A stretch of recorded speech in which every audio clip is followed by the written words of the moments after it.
Welcome back to Next Gen Console Watch, our show following everything happening with the latest gaming hardware. I'm Damon Hatfield, and as always, I'm joined by Max Scoville, he who hosts IGN's PlayStation podcast, Podcast Beyond. Hey. And Ryan McCaffrey, he who hosts IGN's Xbox podcast, Podcast Unlocked. Damon, I've noticed you've had to tweak that intro now that we're finally going to start to get to talk about the next Nintendo Switch, although not on this episode. Yeah, not this episode, but yeah, I think this year we'll start talking about the next Nintendo Switch more and more. But that is not this day. Today we're talking about the first PlayStation State of Play of the year, which when we're recording this immediately after it on Wednesday of this week. And I thought it was a good show, multiple games that I want to play. And of course, we got the first Xbox show of the year with the Developer Direct a couple weeks ago. I think both of these shows were good, and they actually show sort of the different approaches that both Xbox and PlayStation are taking to their lineups this year. But first of all, Max, what was your reaction to the first PlayStation State of Play of the year? I went in with tempered expectations, and I came away really pleasantly surprised. I feel like it was a good balance of things that are coming out presumably pretty soon. I mean, some of those are coming out in a month or two. We got, a release date for Stellar Blade, which is coming out in April, which is nice. And then, we got a shadow drop of a new Silent Hill game, which is fun. And, finding out Kojima's up to some crazy new stuff, which is always good. But it was a good mix of things. And, noticeably short on first party stuff, though. That's true. I did want to bring that up. But first, Ryan, I saw you tweeting several reactions to the show. What'd you think? It was good overall. I had just zero impressions. I wasn't sure what to expect at all. And I will say, Stellar Blade was a standout for me. That looks great. That looks like it'll scratch the frantic action game itch that I've had for a while. We don't get too many of those games anymore. And then the thing that disappointed me, again, as it has every single time that Sony does any of these, is PSVR 2. Now, I guess I'll say something nice, and that's Metro Awakening could be really cool. A Metro VR game, it's a prequel, that could be really cool. But as somebody that invested a ton of money into this thing that continues to collect dust behind me, are we ever going to get first-party support for this thing beyond Horizon Call of the Mountain that we got on day one and the patch for the year-old Gran Turismo 7? Again, which was awesome, makes it awesome in VR, but is that it? Like, are we not going to see these ultra-talented first-party Sony studios put to work on making some awesome experiences for PSVR 2, which is such a great piece of tech? That's why I bought it. I bought it on the promise of this is like a really great headset, which the PSVR 1 that I never did buy wasn't. It was old from the day it launched. This new one's great. Sony's not doing anything with it from a first-party perspective, and I continue to regret my purchase, and I continue to be, quite frankly, really disappointed in Sony about PSVR 2 specifically. Thankfully, they're not letting me down on the the PS5 front. Plenty of good stuff there. But yeah, VR2 was, there were a couple, there's a quick little PSVR 2 block in this thing, and nothing from first party again. Max, what do you think about the ongoing lack of PSVR 2 support? It's noticeable. It's egregious. Like, I honestly feel really bad for people who jumped on that because, for all the faults of the first iteration, like, there was some pretty cool support. Like, Sony teamed up with a bunch of studios. We got Arkham. We got a Final Fantasy fishing game. Like, there was a bunch of cool stuff that they did with it that just kind of made it feel like, we got London Heist. We got stuff like that. Like, there was Blood and Truth, whatever you want to call it. There was a lot of stuff coming out on almost like a pretty regular basis. In this case, it kind of feels like we're just getting ports of, older PC VR or Oculus Quest, MetaQuest games that have already been out for a while. Metro Awakening is definitely one of the first sort of, it's a recognizable IP. We know what we're in for. It's, that looks awesome. I probably won't play it because I hate when weird little things jump at my face. But, like, I know Metro fans are excited about it, but also disappointed if they're Metro fans who aren't PSVR owners. I think showing that was great. Following that up with Legendary Tales was like almost a joke because like that looked terrible. That game, really people seem to really like that game. Like, apparently it plays well. It seems like it's a fun time, but also it's been on Steam since 2021, and it doesn't showcase well. Like, just put it out there. Like, it looks janky, and they weren't playing up the jank to be like, for ironic effect. Like, it was just like, this is just a bunch of old Morrowind ass looking skeletons running around. Like, yeah. So yeah, when you're not in it, it looks really janky to watch it this way. But there were, several games that are looking really good. I agree with Ryan. Stellar Blade looks fantastic. I think I totally want to play Rise of the Ronin. It looks like be sort of scratching a Assassin's Creed and Ghosts of Tsushima itch for me. The original Death Stranding didn't really click for me, but I loved this showcase for Death Stranding too. Kojima's just he's got such a wild mind, and it's entertaining, even though if it's like doesn't make any sense to me, it's still entertaining to watch.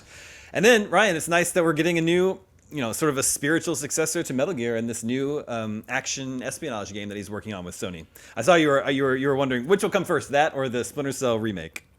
Yeah, I mean, and as I had put in the tweet, the actual answer for stealth game fans is that neither one can come soon enough. I can't wait to see a top tier developer like Kojima get back into the stealth game. So that was a plus. This is gonna be a movie first, I think, or at the same time. Like, did you catch? It's called Fizzant. Like they revealed the title via drone shot of a billboard, which is certainly a roundabout way of showing something. But like the fact that has the Columbia Pictures logo on top of it is kind of impressive. I mean, Kojima's been fusing games and movies since the get-go. Yeah. That's why we know who he is. And just hearing that they're doing action espionage, just my heart grew 3 sizes. I love Metal Gear so much. It's so nice to hear that he's doing something like that. Again, just trying to sort of temper expectations because Metal Gear is just such a special thing. But I am extremely intrigued to see what he decides to do with that. And again, and it's funny, Max, that you describe it that way with like, oh, is it going to be more of a movie or a game? Because that's exactly what we came away from the Game Awards saying about OD, about his project with Microsoft. Is like, how much of this is going to be a game? How much of it's going to be a movie? So, yeah, he's going to keep us on our toes one way or the other. I mean, his Twitter bio says he makes games, but his body is 70% movies. So I think this is what he's been working towards. I do want to add too, Damon. I'll throw one more highlight out for me. It's not exclusive at all. It just happened to be featured in this state of play. Judas. Oh yes, this is Ken Levine's next game. I know this was announced at the Game Awards in 2022, so not the most recent one, but the one before. And it was really early in the show, and I feel like it kind of came and went a little bit, but it can't be understated that this is Ken Levine's next game, the creator of BioShock, Hall of Fame game creator, whose resume goes back much further than BioShock in terms of great stuff. And this is a very BioShocky game, from at least from certainly the art directions. Like, I'd be willing to bet lunch that it's the same art director that was on BioShock 1 and BioShock Infinite. Beautiful art direction, and certainly the gameplay gives some vibes of BioShock, which is not a bad thing. So yeah, I can't wait to see more of this in the gameplay department. And I mean, it's been now, actually we're coming up on 11 years since Infinite shipped, and I know there were a couple of story DLCs, but in terms of proper full game shipped, we are nearing 11 years since Ken Levine's last game. So can't wait to see more on this. I hope we get this one sooner than later, and based on what we're seeing here, I'm guessing that it is actually coming up pretty soon. The BioShock Infinite reveal trailer, the time from that to the actual release was quite a wait, if I recall correctly. You're right. There was definitely that feeling of like expectation and reality. I got the sense that game was scoped a bit bigger than they actually delivered on. In this case, it definitely looks achievable. It looks familiar, but also like it's doing enough new stuff. I love the art direction because it is immediately evocative of BioShock, but it's also I feel like I'm getting almost like Discovery Zone vibes. Like there's animatronic like giraffe dudes. It's got some like Toys R Us 90s energy, but also, like there's people in like t-shirts with like big impact font, and it's in like those weird toy things. I don't know. It's very we've got Ken Levine doing BioShock, not called BioShock, and we've got Kojima doing Metal Gear, not called Metal Gear. So it could be worse. Stick it to the publishers. Yeah. Except that Ken Levine's working for the same publisher that publishes BioShock. But yes, good observation. Yeah, Judas looks fantastic. So we're kind of getting a better idea of what our roadmap of the year looks like. And it's interesting how they stack up. It's like we know what's coming exclusive wise more from PlayStation in the first part of the year, and then Xbox has stuff in the later part of the year. As of now, in February we have Final Fantasy VII Rebirth for PS5. Then Rise of the Ronin is in March, and Stellar Blade is in April. Those are all PS5 console exclusives. And then Xbox will have Hellblade 2 in May, and Stalker 2 in September, and then supposedly later in the year will be Indiana Jones. So it's interesting. They've almost like swapped strategies because PlayStation is leaning more into third parties this year, whereas Xbox is finally leading into their first party games a lot more. Is this, I don't know, Max? Is this like? I'm excited about all these games. I just can't help but wondering, is it strange that we don't know what the next PlayStation first party game is? It's extremely weird. It's I keep saying this, but we know about more PlayStation shows and movies than we do games. Like that's weird, right? Like we know about Wolverine. Mm-hmm. Is that it? I think. Yeah. Like that's officially announced. That's kind of wild. It's fun if they can keep stuff under wraps, and I don't know when it would get revealed, but I love it when there's a quick turnaround between something being unveiled and something coming out. Like it kind of, I think it minimizes that room for getting too high expectations and then being disappointed.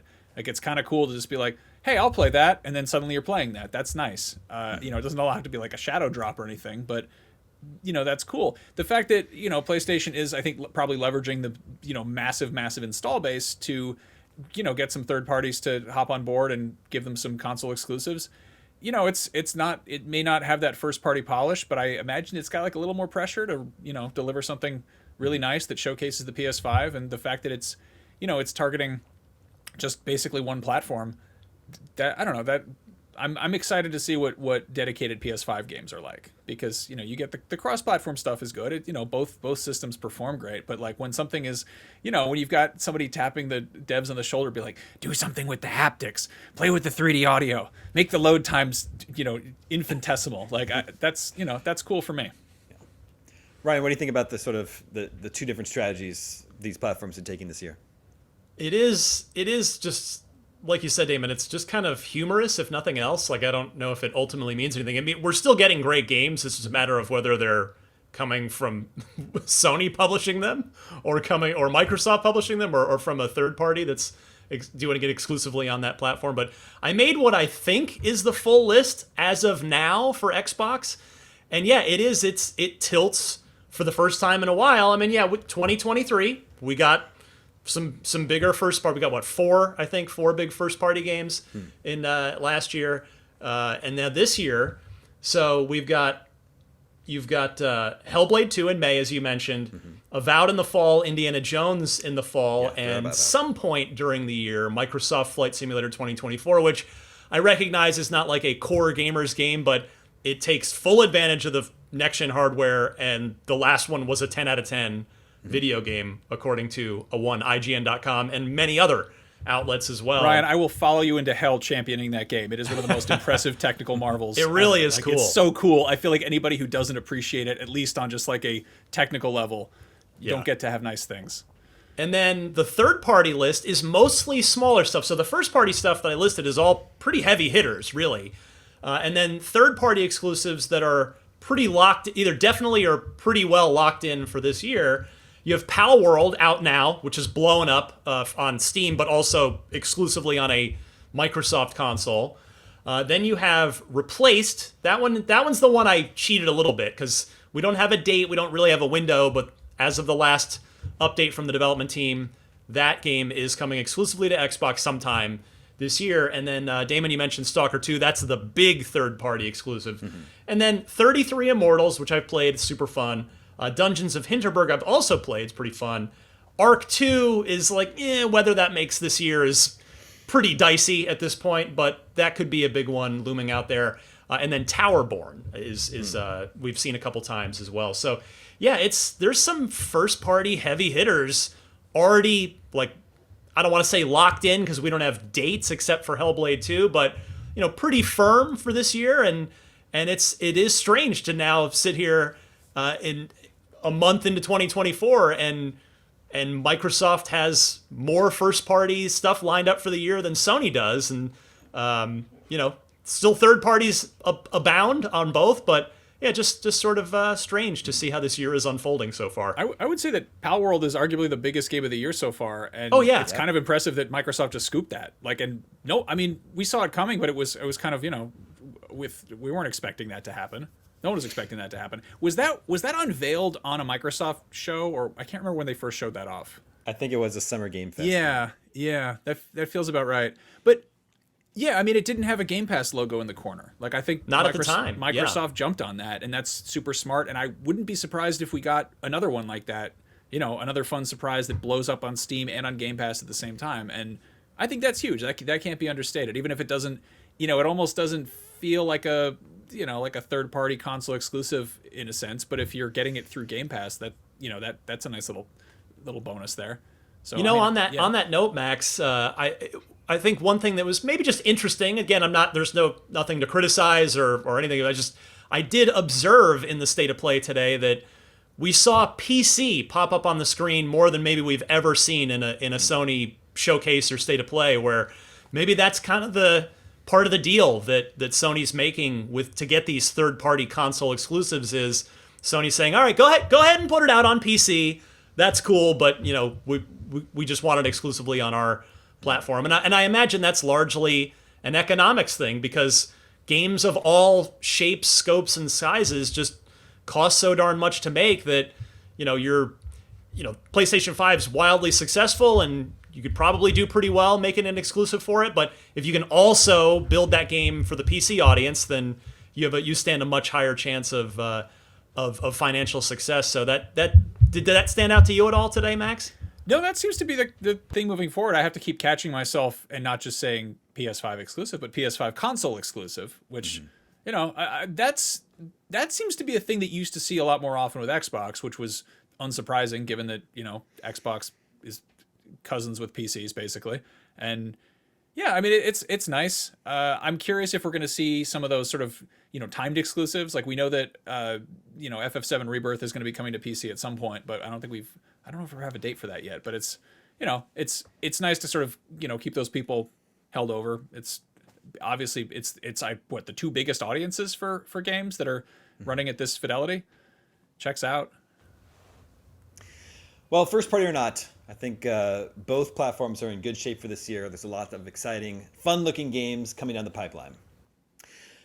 All right, we have the results of the poll from last episode. We were talking about all of these Steam Deck competitors that have been popping up and wondering, how or if at all Nintendo should be worried and looking at them as their competition. And we asked you, dear viewers, do you own a handheld PC? And just over 50% of you, 50.3% of you said no, not interested. I thought that was a little bit surprising, because I think people really like their Steam Decks. 25% said yes, you do own a Steam Deck. Just over 18% said no, but they would get a handheld PC if it supported Game Pass natively, Ryan. And then 6 said they own a different brand other than Steam Deck. So I don't know, 50% not interested at all in a handheld gaming PC, something like a Steam Deck. Is that surprising to either of you? Well, I mean, Not we really. know we have a console-heavy audience, right? We've got a lot of PlayStation fans out there, Xbox fans. Not to say there aren't PC fans, of course, in the IGN audience, but I wonder if maybe that's just sort of the non-PC side of the IGN audience voting there, just not particularly interested in PC gaming at all, including a handheld. Mm-hmm. Yeah, I think the handheld PCs are almost the worst of both worlds in terms of what you're after. It's also, a really cool novelty, but I feel like console gamers want things to be plug and play and straightforward, and for there to be a certain level of support and polish with the games. And, not everything on Steam runs on Steam Deck perfectly.